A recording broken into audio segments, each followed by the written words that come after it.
الشيطان الرجيم بسم الله الرحمن الرحيم خلق السماوات والأرض بالحق يكبر الليل على النهار ويكبر النهار على الليل وسخر الشمس والقمر كل يجري لأجل مسمى ألا هو العزيز الغفار خلقكم من نفس واحدة ثم جعل منها زوجها وأنزل لكم من الأنعام ثمانية أزواج يخلقكم في بطون أمهاتكم خلقا من بعد خلق في ظلمات ثلاث ذلكم الله ربكم له الملك لا إله إلا هو فأنا تصرفون صدق اللہ العظیم۔ سورہ زمر 23واں پارہ اور سورہ زمر کی 5ویں اور 6ٹھی آیت، 2 آیتیں آپ حضرات نے سنی اور سورت کا خلاصہ بھی آپ حضرات سن چکے ہیں، اور اس میں جو اللہ جل جلالہ کی بڑائی ہے اس کا بیان ہے ان 2 آیتوں میں۔ اللہ جل جلالہ فرماتے ہیں اسی اللہ نے سارے آسمان اور سارے زمین حکمت کے ساتھ اور برحق انداز میں اللہ نے پیدا کیے ہیں۔ کسی مقصد کے لیے آسمان اور زمین کو اللہ نے پیدا کیا ہے۔ وہ رات کو دن پر لپیٹ لیتا ہے اور دن کو رات پر لپیٹ لیتا ہے، یعنی تکویر کہتے ہیں کسی چیز کو دوسرے چیز کے اوپر لپیٹ لینا۔ تو رات جب آ جاتی ہے تو یہ ایسا لگتا ہے جیسے کالے رنگ کا پردہ دن کے اوپر لپیٹ لیا گیا، اور جب دن آتا ہے تو ایسا لگتا ہے کہ سفید رنگ کا پردہ کالی چیز کے اوپر اللہ پاک نے لپیٹ لیا۔ حالانکہ یہ صرف ایک تعبیر ہے بتانے کی، ورنہ حقیقت میں پورا جو علاقہ ہے وہ سب اندھیرا ہے، روشنی عارض ہے۔ اگر یہ لائٹیں بند کر دیں تو اندھیرا ہو جائے، اور یہ سورج اور چاند ستارے نہ ہو تو اندھیرا ہو، تو حقیقت میں تو اندھیرا ہے، جس کو سورہ یاسین میں بیان فرمایا کہ وَآیَةٌ لَهُمُ اللَّیْلِ نَسْلَخُ مِنْهُ النَّهَارَ فَإِذَا هُمْ مُظْلِمُونَ۔ لوگوں کے لیے نشانی ہے رات کی، اصل اندھیرا ہے، لیکن ہم نے اس پہ سورج لا کر کے روشنی دی ہوئی ہے۔ ہم کیا کرتے ہیں، ہم سورج کی روشنی کو کھینچ لیتے ہیں، جس طرح کہ بکری یا جانور کے اوپر کھال چڑھی ہوئی ہوتی ہے تو کھال کو جب کھینچ لیتے ہیں تو گوشت نظر آ جاتا ہے، چربی نظر آ جاتی ہے۔ اسی طرح اصل اندھیرا ہے، ہم نے سورج کی وجہ سے اس کے اوپر ایک روشنی چڑھا دی ہے جس کو آپ کھال سے تعبیر کرو۔ ہم جب اس کھال کو کھینچ لیتے ہیں، یعنی سورج کی روشنی کو کھینچ لیتے ہیں، تو لوگ اندھیرے میں چلے جاتے ہیں۔ تو ہم دن کو رات پہ لپیٹتے ہیں، رات کو دن پہ لپیٹتے ہیں، یہ ہمارا کام ہے اور ہم کرتے ہیں یہ۔ کائنات کی کوئی طاقت جتنا بڑا ماہر ہو جائے وہ دن رات کے نظام کو نہیں چلا سکتا، یہ صرف اللہ کا کام ہے۔ وہ بلب تو لگا سکتے ہیں لیکن سورج جیسا بلب کسی کی طاقت میں نہیں ہے، اور اتنی بلندی پہ لگانا اور پھر وہ اپنے میعاد پر چلنا، یہ صرف اللہ کا کام ہے۔ لوگ جتنے بھی بڑے ہو جائیں لیکن اللہ تک کوئی نہیں پہنچ سکتا۔ آج تک کوئی آسمان تک نہیں پہنچ سکا۔ کوئی اگر بتا دے کہ سورج تک کوئی مائی کا لال نہیں پہنچ سکا، اور چاند تک بھی پہنچے ہیں تو وہ بھی اللہ نے پہنچوایا ہے، ورنہ فضا کے اندر بعض جگہ فضا میں بلندی میں، اس لیے کہ یہ جتنے بھی راکٹ جاتے ہیں، جتنے بھی جہاز جاتے ہیں، یہ ہوا کی طاقت سے جاتے ہیں۔ ہوا جب ختم ہو جاتی ہے تو ان کے انجن فیل ہو جاتے ہیں۔ یہ سمندر میں جو چیز چل رہی ہوتی ہے یہ ہوا کی وجہ سے چل رہی، جب ہوا بند ہو جاتی ہے تو پھر ان کا سارے انجن ختم.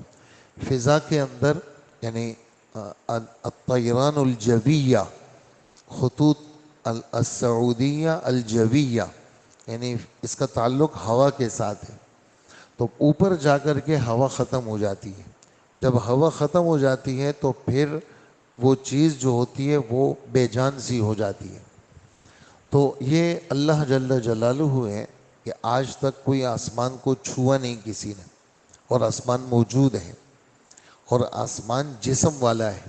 اچھا، جب یہ چھوتے نہیں ہیں کسی کو تو کہتے ہیں کہ آسمان ہے ہی نہیں. اس لیے کہ جتنے بھی سائنسدان ہیں، فلاسفہ والے ہیں، حضرت مفتی شفیع صاحب لکھتے ہیں تفسیر میں، ان کی جتنی تحقیقات ہیں یہ موم کی ناک ہے. کبھی جو ہے وہ اس طرف پھیر دیتے ہیں، کبھی اس طرف پھیر دیتے ہیں. قرآن پاک کی جو تحقیقات ہیں کہا کہ وہ سچی ہیں، اس پر ایمان لانا فرض ہے. جتنا قرآن نے بتایا ہے اس کا ایمان لانا فرض ہے. تو فرماتے ہیں تمہارا تابع دار بنایا اللہ پاک نے کس چیز کو؟ چاند سورج تمہارے تابع دار، یہ سب تمہارے کام میں لگے ہوئے ہیں. اور چاند کا نکلنا، سورج کا نکلنا، اور وقت مقرر ابھی بھی چل رہے ہیں، وقت مقرر تک چپے چل رہے ہیں. اور ان کے چلنے کا جو مدار ہے وہ بھی وقت مقرر ہے. وہ کون سا ہے؟ وہ قیامت کا دن ہے. جس دن قیامت کا دن آئے گا پھر اللہ پاک نظام کو خراب کر دیں گے، یعنی سورج کو بے نور کر دیں گے. اذا الشمس کورت، ستارے گر جائیں گے. وجمع الشمس والقمر، چاند سورج دونوں بے نورگی کے اندر برابر ہو جائیں گے. اور حدیث مبارک میں آتا ہے اللہ پاک چاند اور سورج دونوں کو لپیٹ لیں گے، ان کو دوزخ میں ڈال دیں گے. تو کسی نے سوال کیا کہ اللہ کے رسول چاند سورج کا کیا قصور ہے؟ فرمایا چاند سورج اللہ کی مخلوق ہے، اور بہت سارے لوگ چاند سورج کو سجدہ کرتے ہیں. ابھی بھی سورج کے پجاری بہت سارے ہیں، چاند کے پجاری ہیں. تو اللہ پاک ان کو دوزخ میں ڈالیں گے، اور لوگوں کو بتانے کے لیے یہ تمہارے خدا ہیں. جن کو تم خدا سمجھتے تھے دیکھو آج جل رہے ہیں وہ. اچھا، جتنے بت ہیں ان سب کو اللہ دوزخ میں ڈالیں گے، بتانے کے لیے کہ جن بتوں کو تم سمجھتے تھے کہ یہ تمہیں ہمارے قریب کر دیں گے، دیکھو یہ ان کا حشر ہے. تو یہ چاند سورج تمہارے تابع دار ہیں، اور ہر ایک اپنے مدار میں چل رہا ہے. چاند سورج اور نکلتا ہے، یوں چلتا ہے، ڈوب جاتا ہے. اچھا، گرمیوں کے اندر بالکل سینٹر میں نظر آئے گا، سردیوں میں سائیڈ پہ ہو جائے گا. جب بالکل بیچ میں ہوگا تو تپش تیز ہوگی. جب نومبر، دسمبر، جنوری اور فروری کے اندر سائیڈ پہ ہوگا تو کیا ہوگی؟ تپش کے اندر کمزوری ہوگی. یہ بھی ہم کرتے ہیں. رب المشارق، مشرقوں کے رب ہیں اللہ پاک. تو روزانہ مشرق بدل رہی ہے، سمت تو ایک ہی ہے لیکن جگہ بدلتی رہتی ہے. اس طرح بیچ میں ہوتا ہے. تو یہ ہم کرتے ہیں سارا. آپ نے دیکھا ہوگا سورج سردیوں میں بالکل سائڈ پہ ہو جاتا ہے، اور بہت جلدی وقت جو ہے وہ آپ دیکھتے ہیں گزرتا ہے. نماز بھی دیر سے ہو جاتی ہے. کہاں وہ سورج 7:25 پہ ڈوبتا ہے کراچی میں، اور کہاں وہ 5:42 پہ ڈوبتا ہے. 5:45 بجے وہ ڈوب جاتا ہے. تو یہ نظم ہم نے بنائے ہیں. لہٰذا ہوش کے کانوں سے سن لو، اللہ زبردست ہے، قابل اقتدار ہے، طاقت اس کی ہے. لیکن کتنے سارے گناہ گار ہیں ان پہ ہاتھ فوراً نہیں ڈالتے. کیوں؟ غفار بھی ہیں، معاف کرنے والے بھی ہیں. تو اس طرح ہے تمہارے رب. اور تمہارے رب نے تمہیں ایک جان سے پیدا کیا. وہ جان کون ہے؟ وہ آدم علیہ السلام ہے. اور پھر انہی سے ان کی بیوی کو پیدا کیا. اس کے بعد نظم چلایا کس چیز کا؟ اولاد کا، توالد کا، تناسل کا. لیکن دنیا کا نظام ایسا ہے جتنی باریک مشین ہوتی ہے وہ زیادہ روشنی میں بنتی ہے. جتنی باریک باریک تاریں ہوتی ہیں، باریک باریک، اس کے لیے تیز روشنی چاہیے. اب گھڑی ہے، اس کے پرزے چھوٹے چھوٹے ہیں، اس کے لیے روشنی چاہیے. گاڑیاں بنتی ہیں، گاڑیوں کے لیے روشنی چاہیے. کبھی آپ نے نہیں سنا ہوگا کوئی گاڑی اندھیرے میں بنی ہو. بنانے والا بھی اندھیرے میں اور لوگ بھی اندھیرے میں، اور گاڑی بن رہی ہے. جی کبھی نہیں، ناممکن ہے بالکل. اس لیے کہ ایک پرزہ بھی ادھر ادھر ہو گیا تو خراب. کوئی بھی چیز ان بیلنس ہو جائے اس کا بیلنس آؤٹ ہو جائے تو نہیں چل پاتی. عام گاڑیوں میں دیکھ لیں, ٹائر ذرا سا آؤٹ ہو تو کیا مسئلہ بنتا ہے. یہ سب چیزیں روشنی میں بنتی ہیں. لیکن کیسی زبردست مشین انسان کی, اور قدرتی مشین, لاکھوں اس کے اندر پرزے. اس دماغ کو دیکھیں, گردوں کو دیکھیں, جگر کو دیکھیں, بال سے زیادہ باریک رگوں کو دیکھیں, اور پھر آہستہ آہستہ اس کو بڑھاتے ہیں.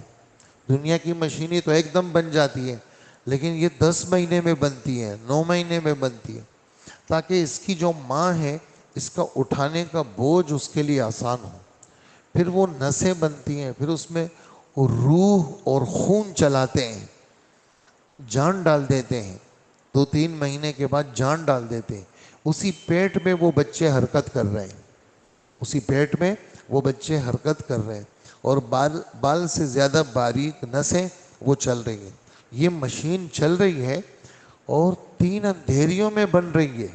اللہ پاک فرما رہے ہیں 3 اندھیرے. دنیا کی کوئی مشین اندھیریوں میں نہیں بنتی, یہ 3 اندھیریوں میں. جہاں تک کسی انسان کے نظر کی رسائی بھی نہیں, فکر کی, خود ماں کو پتہ نہیں ہے کیا بن رہا ہے, پتہ نہیں ہے. اچھا جتنے یہ ایکس رو والے وہ تو بتا دیتے ہیں کہ بھئی ایکس رے کے اندر اس طرح, لیکن اس کی حقیقت حال تک پہنچنا, اس کی بھویں, اس کے ہونٹ, اس کے دانتوں کی سیٹ, اس کی زبان, اس کی ایک ایک چیز. اور یہ بچہ جب پیدا ہوگا تو نیک بخت ہوگا یا بدبخت ہوگا, کوئی نہیں بتا سکتا, یہ صرف اللہ کرتے.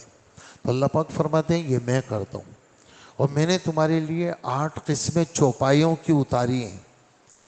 جی آسمان سے اتاری ہے, زمین پہ پیدا ہوتی ہے, لیکن اتارنے کا لفظ اس لیے ذکر کیا کہ آسمان سے پانی آتا ہے, پانی مرکزی عنصر ہے, اس پانی کی وجہ سے وہ جیتی جاگتی بن جاتی ہے.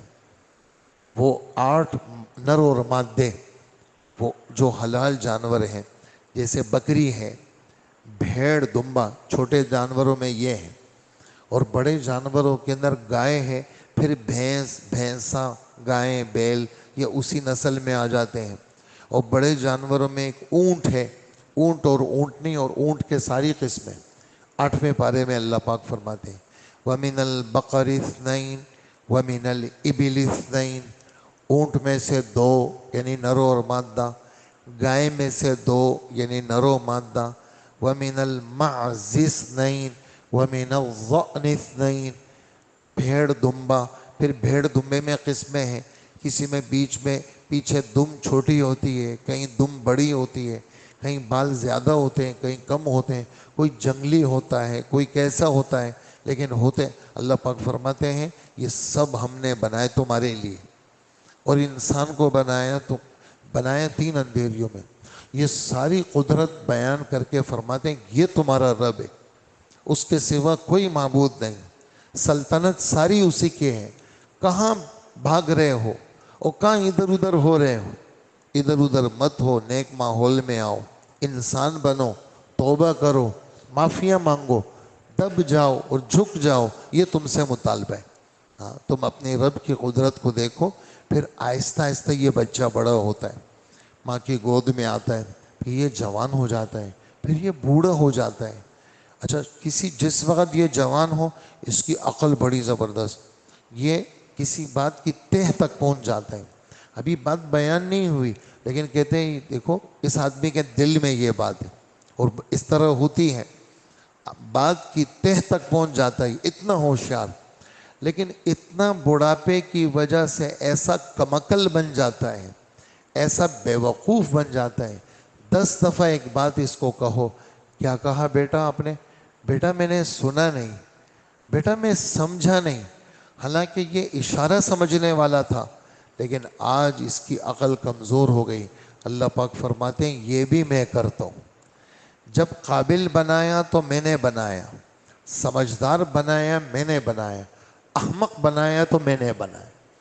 تو یہ سمجھداری یہ اللہ دیتے ہیں, اور یہ بے وقوفی بھی اللہ دیتے ہیں. لہٰذا یہ تمہارا رب ہے, اس کے سامنے دب کے چلو, عاجزی کے ساتھ چلو, معافی کے ساتھ چلو, تو اسی میں تمہاری کامیابی ہے. اکڑ دکھاؤ گے, اپنی چلاؤ گے, اپنی ترتیب پہ چلو گے تو پھر تمہاری کامیابی نہیں ہے۔ یہ ہمارے رب فرما رہے ہیں۔ ذرا ترجمہ دیکھ لیجئے۔ اللہ پاک فرماتے ہیں آسمان اور زمین اللہ نے برحق پیدا کیے ہیں، وہ رات کو دن میں لپیٹ دیتا ہے اور دن کو رات پر لپیٹ دیتا ہے۔ اسی نے سورج اور چاند کو کام پہ لگایا ہوا ہے اور ہر ایک مدت معین تک کے لیے رواں دواں ہے جی، سب چل رہے ہیں۔ یاد رکھو وہ اللہ بڑے اقتدار کا مالک ہے اور بہت بخشنے والا ہے۔ اس اللہ نے تم سب کو ایک شخص سے پیدا کیا یعنی آدم علیہ السلام سے، پھر اسی سے یعنی آدم علیہ السلام سے اس کے جوڑے کو پیدا کیا اور تمہارے لیے مویشیوں اور جانوروں میں سے 8 جوڑے پیدا کیے تمہارے لیے۔ یخلقکم فی بطون امہاتکم، وہ تمہاری تخلیق تمہاری ماؤں کے پیٹ میں اس طرح کرتا ہے کہ 3 اندھیریوں کے درمیان تم بناوٹ کے ایک مرحلے سے دوسرے مرحلے سے گزر جاتے ہو۔ گندا قطرہ، پھر جمع ہوا خون، پھر گوشت کی بوٹی، پھر ہڈی، پھر اس کے اوپر گوشت، یہ بنتا بنتا بنتا 9-10 مہینے میں ایک خوبصورت انسان تیار ہو جاتا ہے۔ ذالکم اللہ ربکم، وہ ہے تم اللہ جو تمہارا رب ہے۔ ساری بادشاہت صرف اللہ کی ہے، اس کے سوا کوئی عبادت کے لائق نہیں۔ پھر بھی تمہارا منہ آخر کوئی کہاں سے کہاں موڑ دیتا ہے، ادھر ادھر ہو جاتے ہو، لہٰذا ادھر ادھر مت ہو، توبہ کر کے ہمارے پاس آؤ۔ اللہ پاک ہمیں عمل کی توفیق عطا فرمائے۔ الحمدللہ رب العالمین۔